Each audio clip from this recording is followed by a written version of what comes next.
Qui connaît les deux premières lois que Hitler a promulguées?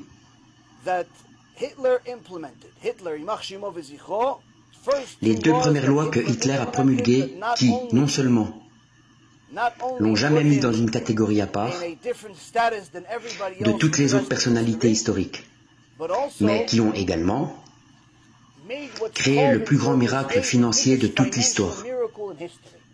Qui connaît ces deux premières lois? Avant les lois de Nuremberg, avant ça, des années avant, quand Hitler a pris le pouvoir, quelles sont ces deux premières lois? Ok, je vais vous le dire. Premièrement, plus de pornographie, plus d'homosexualité, plus de ces cochonneries, interdites. Berlin, dans les années 20 et 30, était le Sodome et Gomorrhe de l'époque, de Las Vegas de l'époque, le Sodome et Gomorrhe de l'époque, l'homosexualité, la pornographie, la bestialité, toutes ces cochonneries du monde. Berlin en était la capitale. Il a interdit tout ça. Il a fermé tous les bars, les clubs gays, toute la production. Tout ça était aux mains des Juifs, malheureusement. Deuxièmement, quelle est la seconde loi? Interdiction de prélever des intérêts. Plus de prêts à intérêt. Vous allez me dire, pourquoi? Pourquoi plus d'intérêt? Parce que tous ceux qui avaient de l'argent à prêter étaient juifs. Il n'aimait pas ça. Il a dit, plus d'intérêt. Pourquoi? À cause des taux élevés que les juifs imposaient. Tellement élevés que ça a détruit, ça a mené l'économie allemande à la ruine. Ils l'ont détruite, comme ils avaient détruit la Russie quelques années auparavant avec le communisme. Les Juifs ont détruit la Russie, pas les goïms, les Juifs. Le communisme, c'était les Juifs. Ne vous laissez pas berner.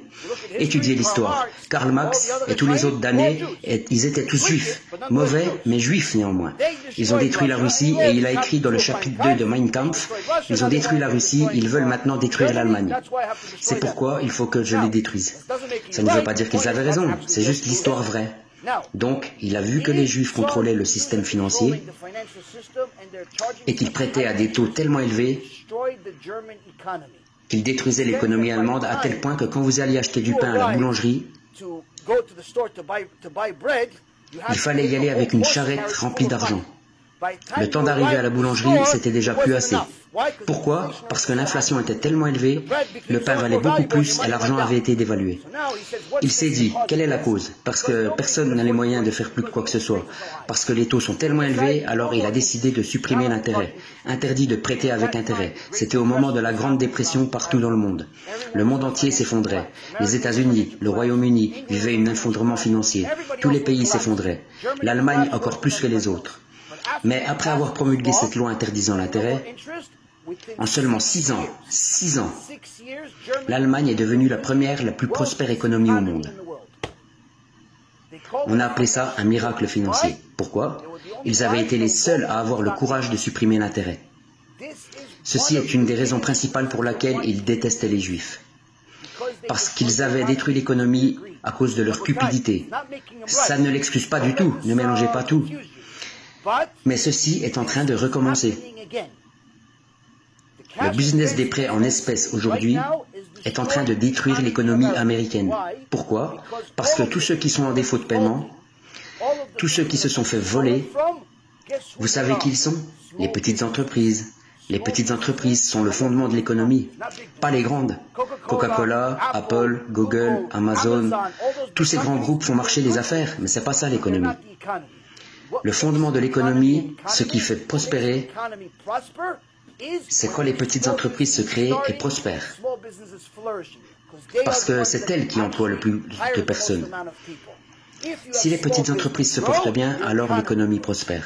Si les petites entreprises vont mal, l'économie s'affaiblit. J'ai travaillé 20 ans dans la finance, je sais de quoi je parle. Donc, quand vous avez un secteur dont l'objectif numéro 1, directement ou indirectement, est de détruire les petites entreprises, vous savez quoi? Ça recommence. Et vous verrez bien, personne ne m'écoute, personne ne le dit la Torah, personne n'étudie l'histoire, tout le monde s'en fout, mais ça va exploser.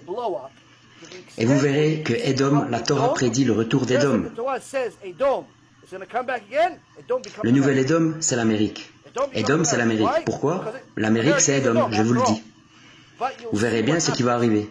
Et vous verrez, tout d'un coup, que les 6 millions de juifs vivant en Amérique, dans le confort, pour certains dans le gouvernement, dans la politique, d'autres à la tête de grandes entreprises et ainsi de suite. Vous savez quoi? La même chose s'est passée en Allemagne. Nous étions dans la politique, dans les affaires, nous réussissions, nous étions puissants. En Allemagne, c'était pareil. En Grèce, pareil. À Rome, pareil. En Égypte, pareil. Vous savez quoi? Nous en voulons toujours plus. Nous péchons, nous devenons mauvais. Que se passe-t-il? Vous voulez faire le mal? Dieu va vous punir. Vous savez quoi? Il va vous rendre la monnaie de votre pièce. Ceci est en train de se passer sous nos yeux. Malheureusement, je ne sais pas si les grands rabbins de notre époque s'en rendent pas compte ou sont nonchalants. Je ne sais pas.